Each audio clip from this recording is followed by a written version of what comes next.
guys? Welcome back to Strong Successful Male. So for today, I'm going to go over an article titled, Even at 50, My Husband is Still Drop Dead Gorgeous. So why am I cheating on him with an ugly man? Emily Hilton's extraordinary admission. And a shout out to all you guys and gals that sent me this article here. And guys, this story, this article here from this woman who is a giant cheater is probably one of the worst examples of narcissism and self-centered, you get the point, I've ever covered in the 5.5 years on YouTube. Now, I actually wasn't going to cover this because by the time I saw some emails about this particular article starting about a week ago, other channels had covered this, and I figured you guys had probably heard about it. Well, after enough emails from guys saying, SSM, you got to cover this, well, I finally read it, and holy crap, yeah, I'm glad I did. This is crazy. If you haven't heard this before, this is about a woman who just turned 50, kind of like the story I covered yesterday, over the UK. And long story short, she's been cheating on her husband for 5 years. And she has no remorse over this at all. And the thing is, just like the title says, she describes him as a very good-looking guy. Obviously, lots of women are attracted to him. He makes damn good money. He provides a great life, father, all that. And still, she justifies her cheating. And when you hear why she justifies it, it's crazy. And it goes to show why for the last 5.5 years, things I've been saying, talking about marriage, modern women, if you will, it backs it up. And this is why so many guys, many of you, are done with relationships. Why you most certainly wouldn't get married even if you were paid to do it. And this here explains it all. And like I said, when I read this, and you see her justification, it won't surprise you at all. Zero accountability, zero remorse, even though her husband is a good guy to her. So it starts off, says here, even at 50 years old, my husband David is one of those enviable, handsome alpha males. He's a banker with a 6-figure salary, chiseled features, full head of thick brown hair, and a decent body thanks to all the sports that he does. At the same time, and same age, I am firmly in the Miss Average camp, or Mrs. Average camp. With a round face, 2 large breasts, saddled thighs, and a tummy that will never ever shift thanks to an emergency C-section. In other words, I'm punching above my weight. Okay, so her husband, he's successful, he has money, he's the alpha, great shape, all that, women like him, and she is someone who, well, looks like she's 50 years old. And I'm sure all you guys are thinking about the joke about how men age like Sean Connery and, well, women age like Sean Connery. And yet, he's still married to her and is with her and loves her. But listen to this. Well, Dave and I have been married for 25 years, and during that time, I've lost count of the number of friends who admitted to having a crush on him. Not to mention the jokey comments about being careful to keep tight hold of him, lest he be lured away by far more attractive women. So, that bothers her. But the thing is, how women always talk about how the women want to catch, and women want that guy that all the women want. Well, she's someone that's tired of this crap. As much as I've always hated those barbs, it turns out our cavernous gulf in the looks department has resulted in infidelity. One of us has been having an affair for 5 years, but it's not David who's unfaithful, it is me. Oh, what, you want a freaking parade? And what might come as an even bigger surprise is that I'm cheating on him with a far less attractive man.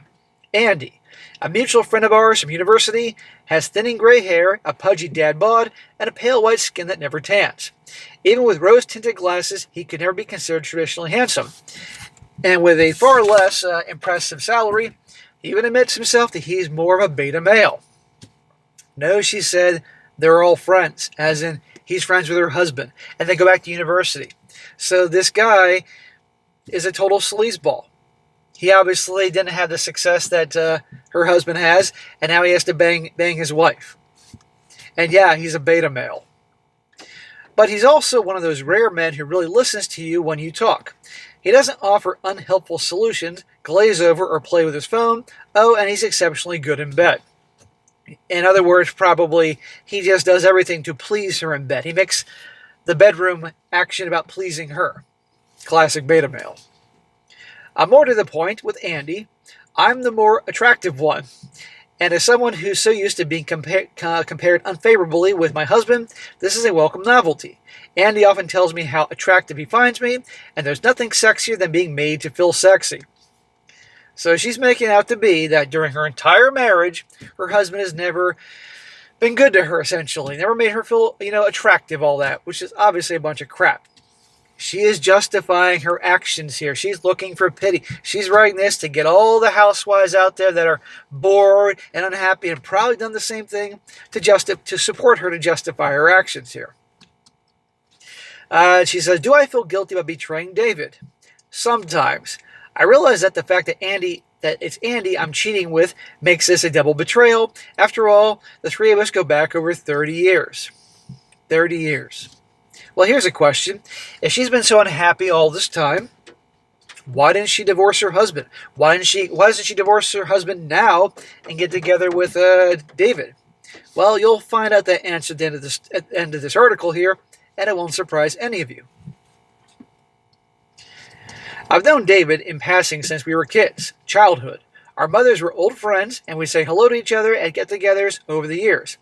But it was when we both ended up in the same halls of residence in Edinburgh University, that's when I got to know him properly. We bonded over our love of John Irving novels and enjoyed watching films together.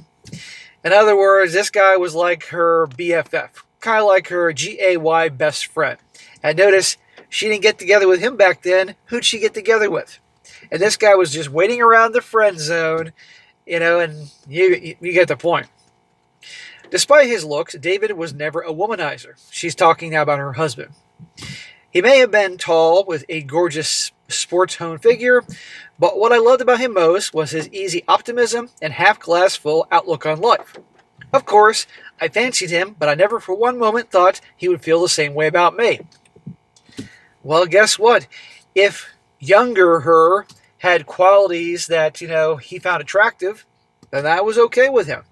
And obviously, younger her was good enough looking for him. We've been friends for 6 months when, after a cinema trip, David invited me back to his room and made a pass at me. When news spread about us getting together, our friends gushed about how lucky I was to have snared David.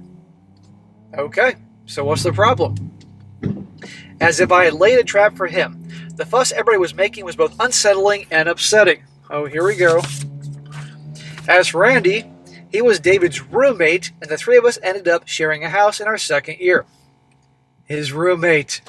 30 years later, or 25 years later, the former roommate's cheating with his wife. Bookish and geeky, Andy had a few short-lived relationships, but was often a bit of a third wheel. I always enjoyed his company, and he'd often pick me up if I felt down about all the David-related backhanded compliments. So this guy was in the friend zone. He was always that guy to be with her when she was unhappy, to cheer her up, but he never ever had the balls to go for her, or, you know what I mean? Classic beta male type. I've heard them all over the years, from I bet you don't let him stray far from home. If you ever get bored of David, you know where to send him. Everyone laughs, meaning I'm forced to join in too.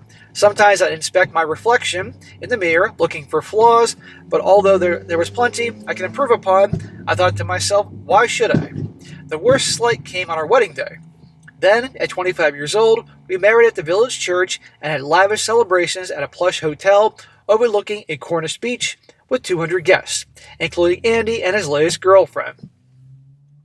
Later in the evening, I overheard David's father say to one of his friends, I've always advised my sons to marry down looks-wise.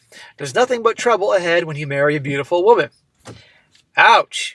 Well, that's a douchebag thing to say, but that's her father-in-law saying that. That's not her husband saying that. But, again, she's going to use things like that to justify her actions here. Both men laughed while I silently retreated, utterly stunned. I looked around for David, but he was on the dance floor embroiled in a conga. I rushed to the loo, where I burst into tears. Was that really why David had chosen me? Because I was beneath him looks-wise? I don't think that was the case. And by the way, I have no problem with her being upset about that. That could hurt any girl, let alone on her wedding day. Again, the father-in-law is a douchebag. Doesn't mean her husband, David, is a douchebag. David is a tactile man who's always made me feel loved. Hear that? always made me feel loved. Let's remember this. But he's never told me I'm beautiful. Oh, for God's sakes. He say I look nice or compliment my outfit, but he's far more likely to rave about how clever or funny I am. You mean he likes you for your personality, which most women complain men don't do? And that's a problem? And you said he makes you feel loved? But God forbid he didn't say you're beautiful when fucking Andy would say anything to get your attention? Beta male Andy? Remember, guys, mid-video review, David's the husband. Andy's the beta male in the friend zone who she's sleeping with now. I've had lots of relationships throughout my life, and I've never told a girlfriend, you're beautiful. Even in my beta male days, I wouldn't fucking do that. Did that mean I didn't find the girls attractive? Of course not, because I didn't date ugly bitches. But the point is, come on, she's looking for any excuse. I never asked him outright if what his father said was true because I was scared of what he might say. But I suppose I've always feared that David would wake up and realize he could do better than me. If David could do better, David probably could get many gals he wanted. But he chose this woman telling the story here. But she's so goddamn insecure, and she's so goddamn full of herself, and just a rotten person, as you're going to find out more. She has to make it about him. Like he's the bad guy, no matter what. Having this fear hanging over me is a horrible feeling. But we got on it with our lives. Our parents clubbed together to provide a healthy deposit for our first home in West London, while I took a job in publishing. And David chose business banking. He was soon handling accounts with 8-figure turnovers. 2 years later, our son arrived, followed by our daughter 2 years after that. David was a fantastic father. Did she say was or is? I'm guessing he is, but she has to put it in the past, because now he's the devil. But I hated how other mums oogled over him at the school gates. At book clubs, after one glass of rosé too many, some would make vulgar remarks. One woman joked, never invite me to your house when David's at home. It would be like letting the dogs out. Okay, she doesn't like hearing that. Well, she can stand up for herself and say something here. But instead, she's going to just punish everybody behind the scenes. You would think all this praise might make David rather arrogant, but it hasn't. If anything, when we're out, he sticks to me like glue, and if a woman tries to flirt, he is firm with his boundaries. What the fuck does she want to hear? This guy has been proven to be a darn good husband. Nope. She has to find something wrong with it. He appreciates an attractive woman when he sees one, but he's never had a roving eye or given me cause for concern. Then what's your problem, asshole? Apart from back in 2014, when he started working with a firm in Manchester, which required him to stay away from home 2 nights a week for a period of 3 months. Whenever he returned home, he was distant and snappy with me. For the second time in our marriage, I started checking his phone and his emails, worried he was cheating. Okay, it's certainly a better way for couples to communicate. If he's gone a couple ways, comes back being snappy with her. Who knows what's going on? People should communicate better. But he's allowed to have a bad day too. But this is her interpretation. Well, he must be cheating on me because he was snappy with me. Maybe because he's the one working and providing for everything now. Who knows? More than once he shouted, "Why don't you trust me?" If he's shouting, "Why don't you trust me?" clearly she accuses him things all the time. That's what makes sense to me. I told him to imagine how he'd feel if the tables were turned. Even when he said, "Of course I wouldn't cheat on you, I love you," I still couldn't shake off the feeling that one day he would. Look, all should trust but verify. Or verify and trust. And it goes both ways. But this guy seems to have a pretty darn good track record here. I never caught him out, but I still can't be sure if it was just a case of paranoia or if I was onto something. You can see the buildup here to justify her actions here. Who did I turn to during this turbulent time? Gee, I wonder. Andy, who was then in an off-on relationship. Living nearby and working for a lobbying firm, he always managed to talk me down to my metaphorical ledge.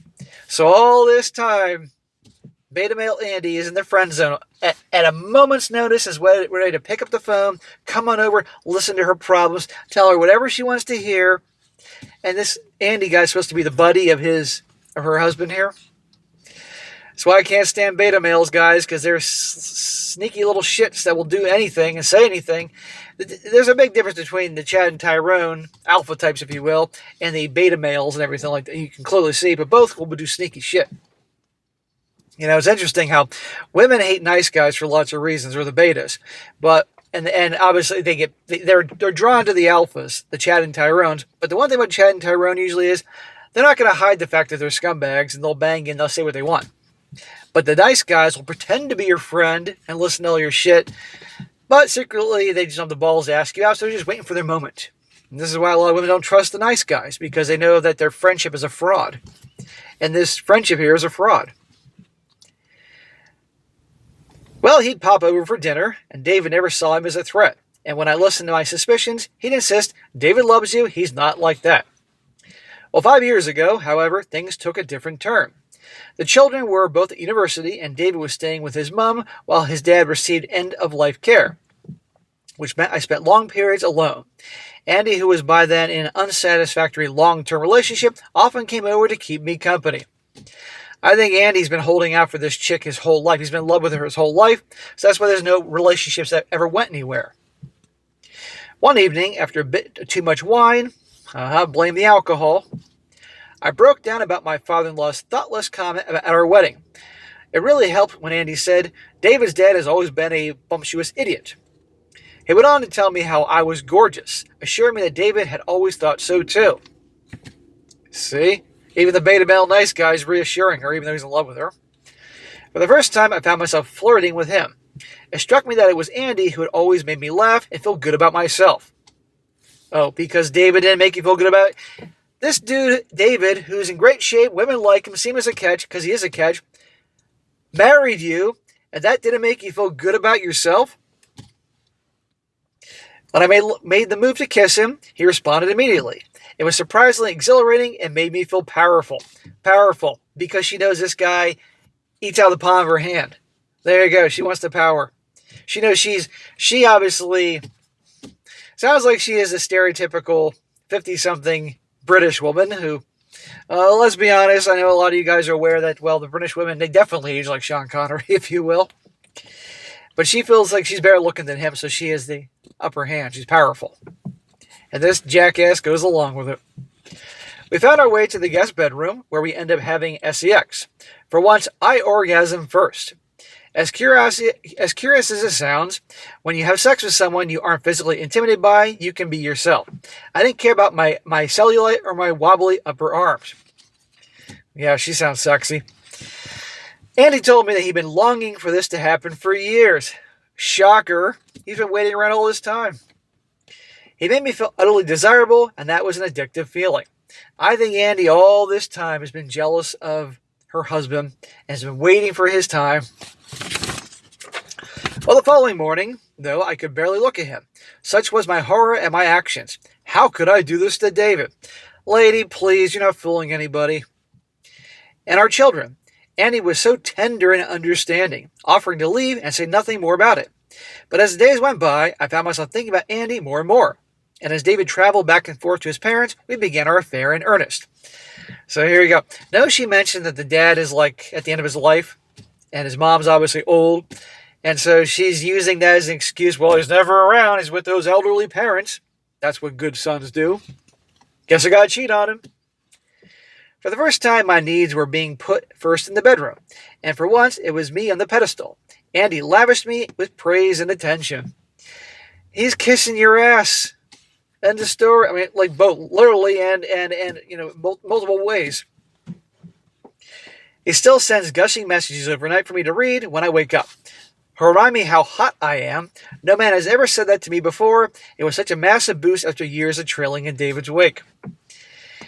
She has completely made the life that she's had. Okay, her husband has been very, very good to her. You know? And remember earlier when she said, he always made me feel loved. And he'd say things, but he just wouldn't say she's beautiful. Wrongly or rightly, I haven't felt a slither of regret. Here we go.